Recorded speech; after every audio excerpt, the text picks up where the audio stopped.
Damos as boas-vindas a você que escolheu nos acompanhar nesse estudo de hoje. Seguimos com a nossa série sobre o livro de Êxodo e hoje nós abordaremos os capítulos 11 e o capítulo 12.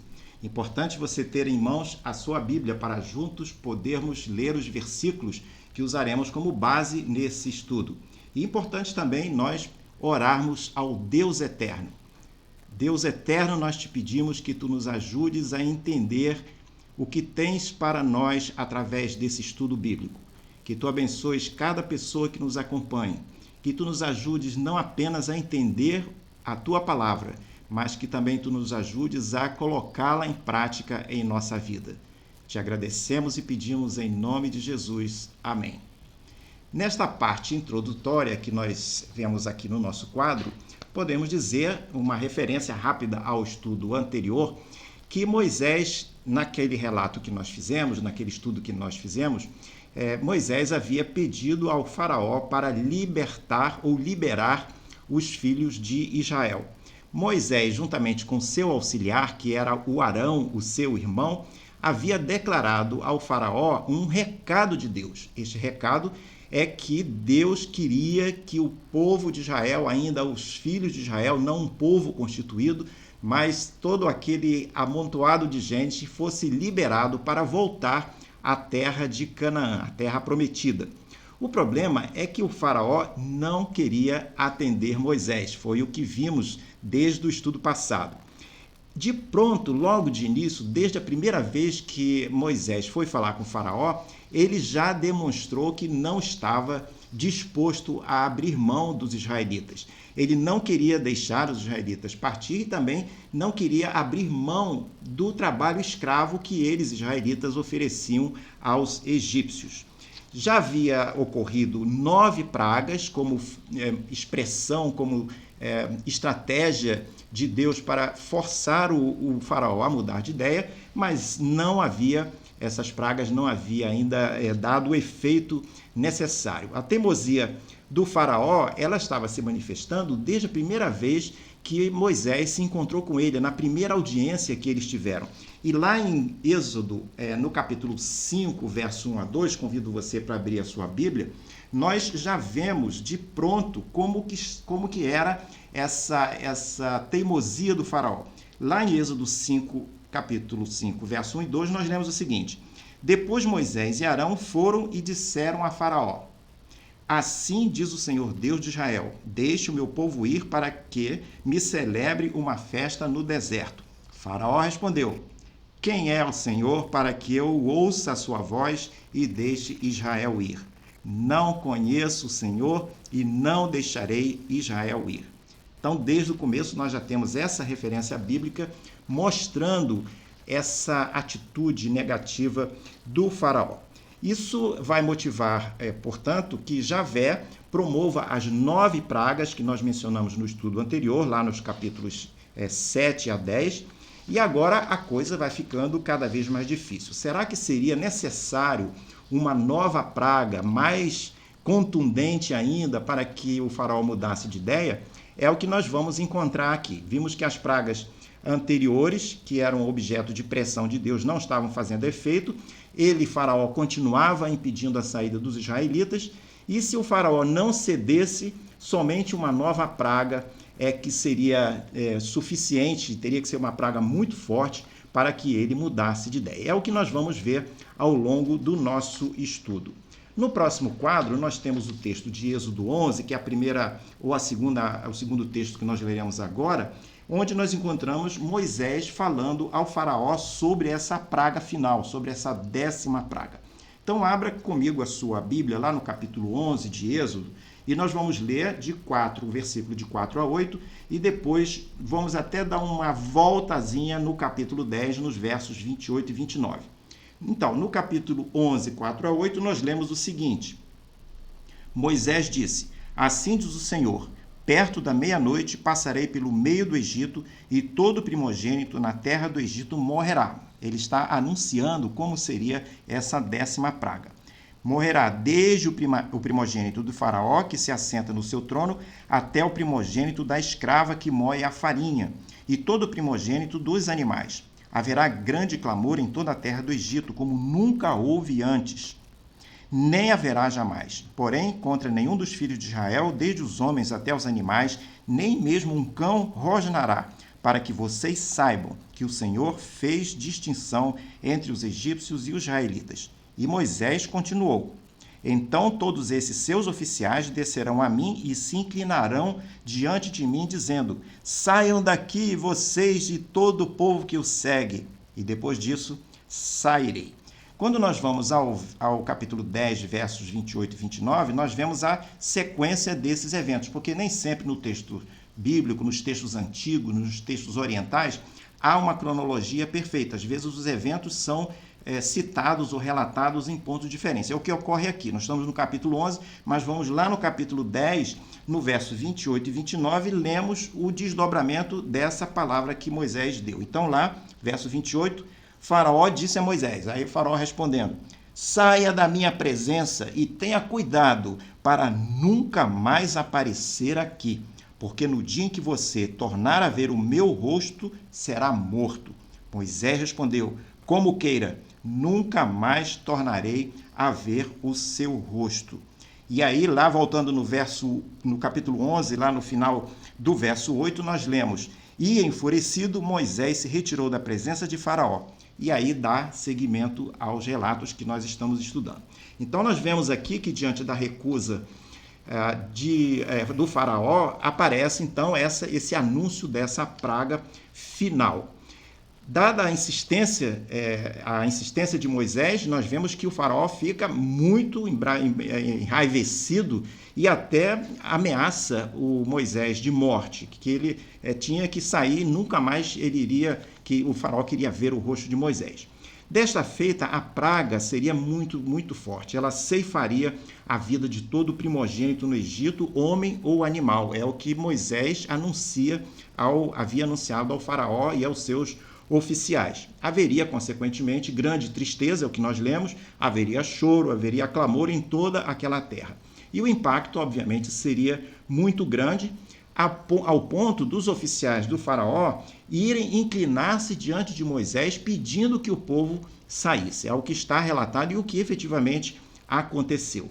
Dada essa mensagem final ao Faraó, Moisés se retira, então, para instruir aos filhos de Israel como deveriam proceder. Esta instrução que Moisés vai dar, ela se refere não apenas à proteção dos filhos de Israel contra a praga, porque eles precisavam ser livrados da praga, porque senão eles também teriam seus primogênitos mortos, e também ele vai anunciar algumas ações preparativas para a saída dos filhos de Israel do Egito.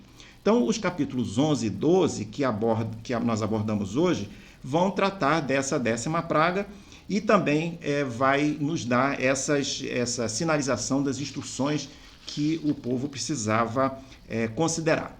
Então, dada essa mensagem final do Faraó, Moisés, então, vai seguir adiante, é o que nós entendemos aqui do nosso texto. No próximo quadro, nós lemos mais alguma coisa agora no capítulo 12, porque nós vamos ver como que Moisés instrui o povo sobre essa última praga que vai acontecer. Então, nós leremos do capítulo 12 os 14 primeiros versículos e também o capítulo 12, o verso 48 e 49. Então, vamos lá. Me acompanhe se você tiver a sua Bíblia aí. Capítulo 12 de Êxodo, nós lemos, verso 1. O Senhor disse a Moisés e a Arão na terra do Egito: este mês será para vocês o principal dos meses. Será o primeiro mês do ano. Falem a toda a congregação de Israel, dizendo, aqui está instruindo Moisés como deveria instruir a congregação, os filhos de Israel, sobre o que haveria de acontecer. No dia 10 deste mês, cada um tomará para si um cordeiro, segundo a casa dos pais, um cordeiro para cada família. Mas se a família for pequena para um cordeiro, então o chefe da família convidará o seu vizinho mais próximo, conforme o número de pessoas, conforme o que cada um puder comer. Por aí, vocês calcularão quantos são necessários para o cordeiro.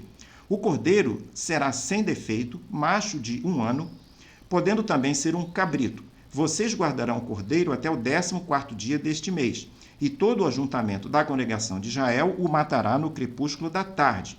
pegarão um pouco de sangue e o passarão nas 2 ombreiras e na vaga superior da porta, nas casas que o comerem. Naquela noite comerão a carne assada no fogo, com pães sem fermento e ervas amargas. Não comam do animal nada cru, nem cozido, em água, porém assado no fogo, a cabeça, as pernas e as vísceras. Não deixem nada do cordeiro até pela manhã. O que, porém, ficar até pela manhã, queimem. E assim que vocês devem comê-lo, já prontos para viajar. Olha só como é que ele finaliza essa parte das instruções. Já prontos para viajar, com as sandálias nos pés e o cajado na mão. Comam depressa, é a Páscoa do Senhor. Então nós vemos que os israelitas são instruídos em detalhes sobre como eles seriam poupados da praga. Essas instruções também se referem à partida. Já temos uma primeira sinalização que eles deveriam ficar prontos com as suas sandálias para seguir a jornada que iria começar logo após a execução daquela praga. Haveria uma celebração do que seria a primeira Páscoa, é aqui mencionado esse fato, e esse evento seria parte das medidas de mobilização do povo. Êxodo 12, esse que nós lemos, alguns trechos, ele mostra 2 tipos de orientação, como nós mencionamos. A orientação das medidas de livramento contra a praga e as orientações quanto à saída, quanto à partida, quanto à logística, como que eles precisavam se organizar para sair. E aí vale nós observarmos que a palavra Páscoa, ela é uma transliteração de uma palavra hebraica que quer dizer passar por cima. Por que passar por cima? Porque se refere à ação do anjo que iria executar aquela praga. O anjo iria passar por todas as casas, mas aquelas casas que fossem pintadas, marcadas com o sangue do cordeiro, o anjo passaria por cima. Por isso que passar por cima tem a ver com a palavra Páscoa e simboliza exatamente o que ocorreu como medida de livramento dos filhos de Israel. Essa primeira Páscoa também significaria o fim do cativeiro, porque a coisa iria realmente acontecer e os filhos de Israel seriam libertos. Iria significar a redenção do povo de Deus e o início da nação do povo de Israel. Então é um evento realmente importantíssimo. Quando nós examinamos o capítulo 12 de Êxodo, não apenas esse trecho que nós lemos, mas todo o trecho de um modo geral, nós vamos encontrar 3 instruções objetivas para os filhos de Israel. A primeira instrução, que aparece aí no seu quadro, é que a Páscoa, ela marcaria também um novo calendário religioso. Era um evento tão importante que a sua comemoração seria repetido nos anos subsequentes.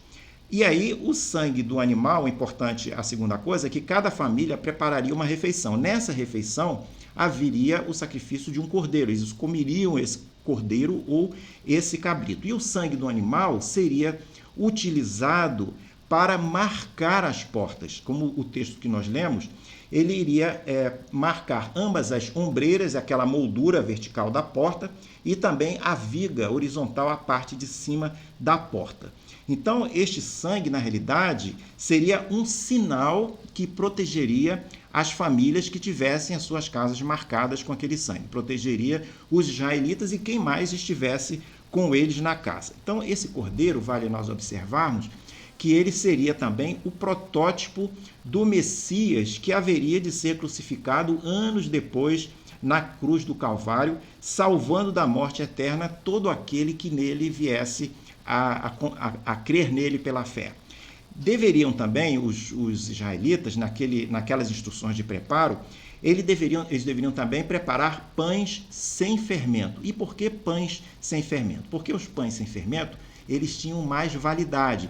E eles iriam comer os pães naquele evento, naquele jantar, né, da noite, que estaria antecedendo a partida deles, e também poderiam levar esses pães na viagem, e os pães, claro, que com uma validade maior, ajudaria na questão da alimentação do povo durante a jornada, pelo menos na parte inicial da viagem, que seria bastante extensa. Então, há também um significado, quando se fala em fermento, nos textos bíblicos, em vários locais, há uma menção fermento associado ao pecado. Então, da mesma maneira que o fermento faz a massa do bolo ou a massa do pão crescer, o pecado na vida da pessoa também faz o mal crescer na vida daquela pessoa. Então, quando ele diz que o texto bíblico, que eles deveriam fazer o pão sem fermento, aqui há uma clara sinalização de que eles precisavam deixar para trás o fermento da vida ao decidir acompanhar o Deus libertador que o estaria levando de volta à terra prometida. E é interessante que esse termo de usar o fermento como uma metáfora, como um simbolismo do pecado, ele, como eu mencionei, é encontrado em várias outras partes da Bíblia, e em particular eu chamo a atenção para o Novo Testamento, lá em Lucas 12:1, quando Jesus fala sobre o fermento, e ele associa o fermento à hipocrisia. E claro, há outros lugares também que nós vamos ver que o fermento também pode representar a inveja e outros pecados e outras atitudes negativas. Por isso que o termo aqui é usado não, com dois objetivos: a questão da validade do pão que poderia ser levado na viagem e que também que as pessoas participantes daquele pacto deixassem para trás as suas atitudes negativas, os seus pecados, para se seguir adiante em direção à terra prometida. Os participantes, outro ponto que nós gostaríamos de observar, eles seriam basicamente israelitas. Entretanto, não há menção a egípcios participarem da Páscoa, mas não há nada que impeça que isso acontecesse. Isso era possível de acontecer. Tanto é que nós até não lemos, mas vamos ler agora, no capítulo 12, versos 48 e 49, nós vemos instruções de como os não-israelitas poderiam participar da Páscoa, se eles desejassem. Então, lá no verso 48, nós lemos o seguinte, capítulo 12, verso 48. Porém, se algum estrangeiro se hospedar com você e quiser celebrar a Páscoa do Senhor, que primeiro sejam circuncidadas todas as pessoas do sexo masculino, depois poderá observar a Páscoa, e será como o natural da terra, mas nenhum incircunciso comerá da Páscoa, comerá dela. A mesma lei será aplicada ao natural da terra e ao estrangeiro que estiver entre vocês. Então, o que nós vemos aqui é que havia essa abertura, porque as mesmas regras que eram aplicadas ao israelita valeriam também para o não-israelita. O não-israelita poderia participar. Também há aqui uma indicação preciosa, valiosíssima, porque indica que a salvação não era exclusiva dos israelitas. A salvação era para todo aquele que se achegasse a Javé, que procurasse estar junto do Deus único e salvador que estava ali libertando o povo de Israel. No próximo quadro, nós vemos aqui uma primeira pergunta, que na realidade são 4 questões que nós vamos mostrar neste quadro, a primeira questão e nos quadros subsequentes. São 4 questões quanto ao significado dessa 10ª praga e da Páscoa em si. Significado esse sobre o ponto de vista dos egípcios, depois nós veremos do ponto de vista dos israelitas, depois do ponto de vista dos não crentes e finalizaremos com o significado sobre a perspectiva dos crentes. Então, nesse primeiro quadro que você está vendo, que significado teve a 10ª praga e a Páscoa para os egípcios? Aí nós temos 5 pontos para nós observarmos. O primeiro significado é que a Páscoa, ou melhor, a 10ª praga, mais especificamente, ela foi uma derrota para os deuses egípcios.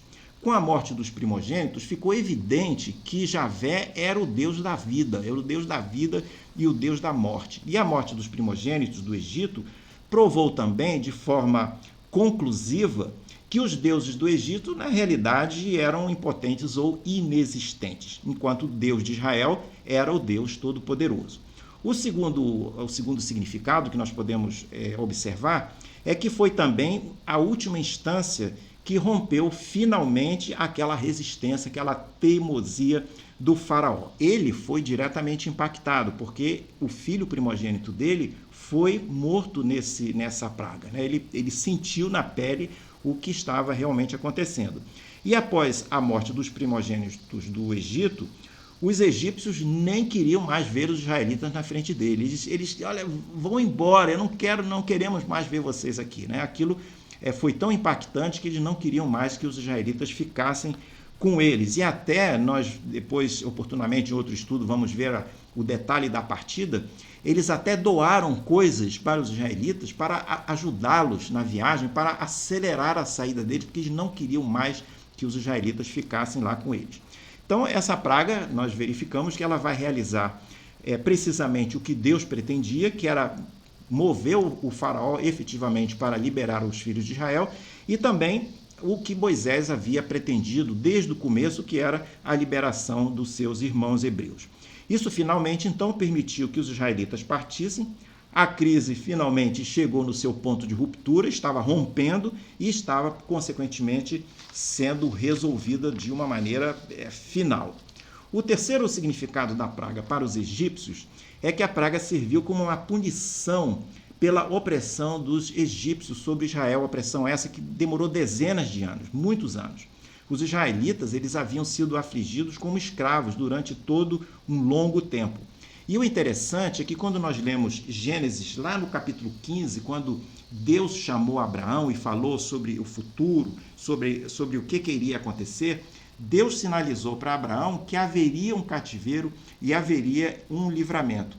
Isso é muito interessante. Então, abra sua Bíblia, se você tiver a oportunidade de fazer isso aqui comigo, e nós vamos ler Gênesis no capítulo... Gente, cadê o Gênesis? Está aqui, lá no comecinho, capítulo 15, nós vamos ler o verso 13 e o verso 14, e nós lemos o seguinte: fiquem sabendo, olha só, Deus dizendo a Abraão, fiquem sabendo com certeza que a sua posteridade será peregrina em terra alheia, será reduzida à escravidão e será afligida durante 400 anos. Mas eu castigarei a nação que os escravizar. Depois eles sairão com muitas riquezas. E aí segue o relato. Então nós observamos que lá em Gênesis já havia sido avisado que haveria essa escravidão. Não é dito que era o Egito. Agora, obviamente, no relato de Êxodo, nós vemos que essa nação que oprimiria os filhos de Israel seria o Egito. E nós vemos, então, o ocorrido, né? Essa praga também era uma concretização desse anúncio que Deus havia feito a Abraão. Quarto significado, a Páscoa e a praga foram também atos tanto de graça quanto de julgamento. Foi motivo de graça não só para os israelitas, no sentido de salvá-los, né, da morte, do anjo da morte, e também liberá-los, mas também foi um ato de graça para aqueles que não eram israelitas e que possivelmente participaram da Páscoa também. E aí nós vemos no relato de Êxodo 12, 37 e 38, uma menção muito interessante que eu chamo a sua atenção, que é o seguinte: lá no 37, que fala sobre a saída dos israelitas do Egito, que nós vamos ver no próximo estudo, mas eu adianto ele dizendo o seguinte: assim os filhos de Israel partiram de Ramsés para Sucote. Eram cerca de 600.000 a pé, somente homens, sem contar mulheres e crianças. E aí, olha só que interessante, saiu também com eles um misto de gente, é o termo que encontramos aqui na palavra, um misto de gente. Saiu também ovelhas, gado e muitos animais. Então, essa expressão é interessante, misto de gente, porque mostra que houve ocorreu adesões de não israelitas naquela saída do Êxodo. Então, foi um motivo de graça, né, não apenas para os israelitas, de bênção não apenas para os israelitas, para aqueles também que aderiram àquela saída. No quinto significado, nós podemos ver alguns motivos que nós podemos usar para concluir que realmente deve ter ocorrido convertidos não israelitas que compõem aquele misto de gente que nós lemos aqui no nosso texto. E a maioria das pragas, nós podemos começar nesse argumento desse quinto significado, que o relato sugere que alguns dos egípcios foram convertidos a Javé. A maioria das pragas foram precedidas de um anúncio muito preciso, e isso autenticou cada praga das 10 pragas, né, das 9 primeiras e depois da 10ª, autenticou bastante o que estava acontecendo. Então, à medida que as pragas eram anunciadas e aconteciam, aquilo chamava a atenção de muitas pessoas. Cada praga que se sucedia era mais uma prova da existência e do poder de Deus e deu maior substância, certeza, autenticidade aos avisos e ao que estava acontecendo. Todos os egípcios passaram a respeitar Moisés. Nós temos até uma passagem muito interessante que Moisés é reconhecido em Êxodo, nós podemos ler em 11:3, nós lemos o seguinte: e o Senhor fez com que o seu povo encontrasse favor da parte dos egípcios.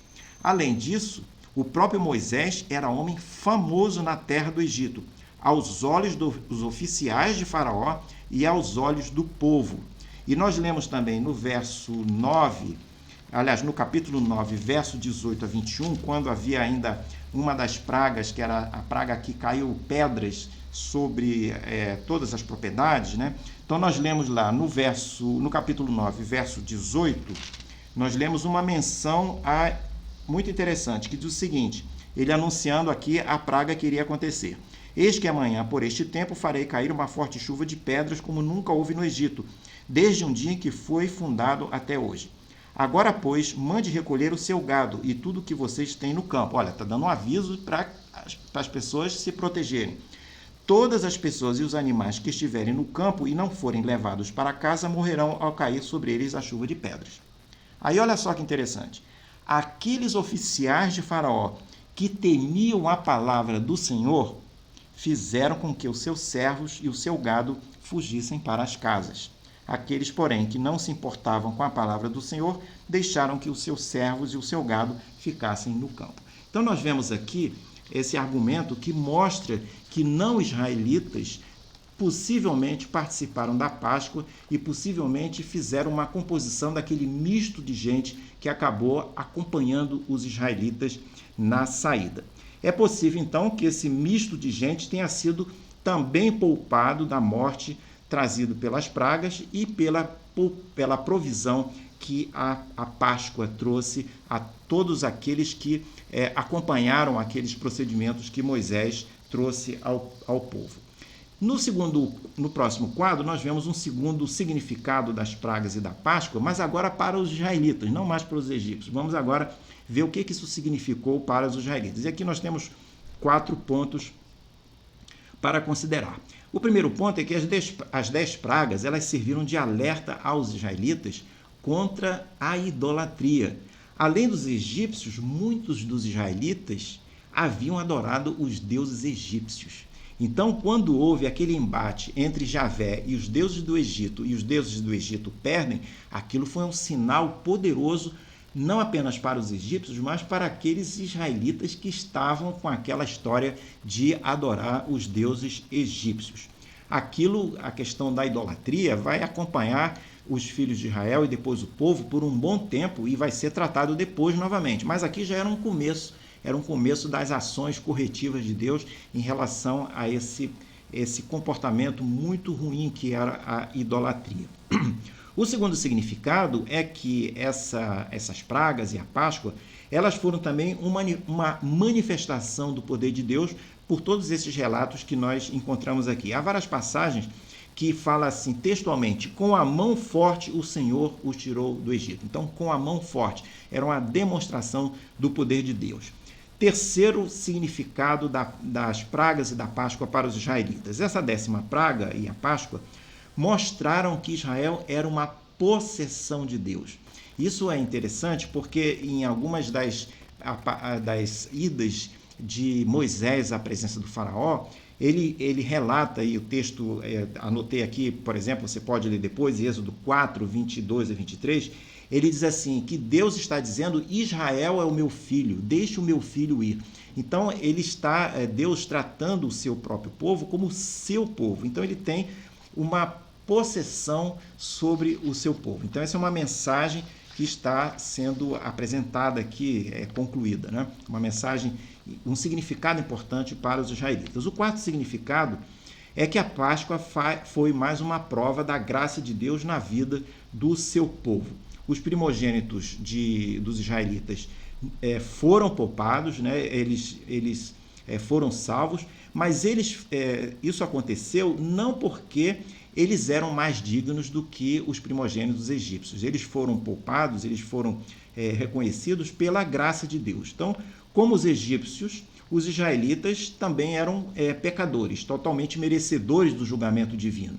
E se Israel era digno, alguém poderia dizer, não, mas eles eram os filhos de Israel, eram os filhos de Deus, era o povo de Deus, então eles eram, simplesmente pela sua herança hereditária, e seriam dignos de serem considerados. Se fossem assim, eles não precisariam de ter o sangue do Cordeiro marcando as suas casas para poder, pela graça de Deus, serem salvos daquela praga. Então nós vemos aqui alguns significados para os israelitas. E aí no próximo quadro, o terceiro ponto que nós vamos considerar, que é o significado da Páscoa para os não crentes, aqueles que não acreditam, não são talvez cristãos ou não acreditam na salvação, são cristãos, mas não acreditam na salvação em Jesus Cristo. Nós temos 3 pontos aqui para observar. O primeiro ponto é que essa Páscoa, essa primeira Páscoa, é o exemplo mais claro do Antigo Testamento que aponta para o processo de salvação. Esse processo é o processo de salvação que existe até hoje e é oferecido a todo ser humano. Todos têm oportunidade da salvação mediante a fé no Cordeiro de Deus, que é Jesus de Nazaré. A proteção divinamente fornecida contra o anjo da morte foi resultado do sacrifício de um cordeiro. Então há uma analogia aqui do sacrifício do cordeiro pascal com o sacrifício que Jesus fez lá na cruz do Calvário anos depois. Então essa é uma mensagem atualíssima para aqueles que não são crentes. Segundo ponto aqui, segundo significado para o não crente também, é que quem permaneceu na casa marcada com o sangue do cordeiro na porta foi salvo. Isso é um apelo para aquele que não é crente, porque aqui está sendo dito, a palavra de Deus está nos ensinando, que o sangue do cordeiro é o elemento que salva, é Cristo Jesus, o Cordeiro de Deus, que pode tirar o pecado do mundo e nos salvar e salvar todo aquele que nele crê. E o terceiro ponto é que quem nos dá a vida eterna é o Messias de Deus, aquele que tira o pecado do mundo. E morte eterna, né, a que dá a vida eterna, significa estar eternamente na presença de Deus, enquanto que a morte eterna é uma ausência eterna longe de Deus. Então, da mesma forma que todos os primogênitos do Egito estiveram na iminência de serem alcançados pelo anjo da morte, assim todos os que estiverem em pecado também serão alcançados pelo anjo da morte eterna e serão depois, na eternidade, vivendo eternamente longe de Deus. Então, por isso que essa figura é uma mensagem importante também para o não crente. No último quadro, nós temos, então, o quarto ponto, o quarto significado, ou o quarto grupo de significados desta feita, o significado da praga e da Páscoa para os cristãos. E aí nós também temos 4 pontos aqui. O primeiro ponto é que, dado que Cristo é o Cordeiro Pascal, todos os crentes são possessão de Deus. Então, o povo de Deus é um povo de Deus, é um povo que pertence a Deus. Então, os crentes passam a ser o Israel espiritual. À medida que eles aceitam Jesus como Salvador e Senhor, eles passam a fazer parte de um Israel espiritual que também é possessão de Deus. O segundo ponto que nós podemos observar é que a Páscoa representa o livramento da morte eterna pelo sangue do Cordeiro, como nós mencionamos. Então, mais importante do que a tradição da Páscoa, hoje bastante distorcida, né, com coelhos, ovos e chocolate. Aliás, esses 3 temas não aparecem na Bíblia, em nenhum relato bíblico, nem coelho, nem ovo, nem chocolate. Mas o que é mais importante na Páscoa é o que ela representa. E o que ela representa? O livramento da morte eterna através do sangue do Cordeiro, que nos tira o pecado e que nos dá essa redenção, essa vida eterna. O terceiro ponto é um comentário para aqueles que não são evangélicos, é que a ceia do Senhor, adotada pelos evangélicos nas igrejas evangélicas, ela é um paralelo com a Páscoa, porque a ceia que nós chamamos a ceia do Senhor, ele é um memorial que é adotado como uma ordenança. E a ceia, essa ordenança, tem como objetivo rememorar a morte do Cordeiro de Deus, de Jesus de Nazaré, até que ele venha pela segunda vez. Então, a ordenança em si, ela não salva, a ceia não salva, como também a Páscoa original não salva. Não é com cordeiro assado, ervas amargas e pães ázimos que as pessoas serão salvas, mas sim no significado da Páscoa, que é o Cordeiro de Deus que tira o pecado do mundo. O quarto e último ponto que nós podemos anunciar aqui como significado das pragas e da Páscoa para os cristãos é que o livramento do Egito foi baseado na graça de Deus e não nos méritos de Israel. As pessoas podem ser salvas, a palavra de Deus diz que todas as pessoas podem ser salvas, mas não pelos seus méritos. Não há mérito suficiente que seja capaz de salvar as pessoas. As pessoas podem ser boas, mas não será isso que vai salvá-las. O que salva é crer no Cordeiro de Deus como Salvador e Senhor. E esse Cordeiro é aquele que tira o pecado do mundo, o Messias de Deus. Se você ainda não conhece pessoalmente esse Cordeiro de Deus que tira o pecado do mundo, Jesus de Nazaré, fica aqui o nosso convite para você pensar no assunto. E eu espero que você tenha, caso ainda não tenha conhecido pessoalmente esse Cordeiro de Deus, Jesus de Nazaré, que você tenha a oportunidade de ter um encontro pessoal com ele. Hoje ficamos por aqui, então. Desejo que você tenha, espero que você tenha gostado do estudo. Se gostou, fale dele para os seus amigos, dê o seu like. No próximo quadro, você pode ver o panorama de toda essa série que estamos tendo sobre o livro de Êxodo e espero que possamos estar juntos numa próxima oportunidade. Deixo aqui o meu grande abraço.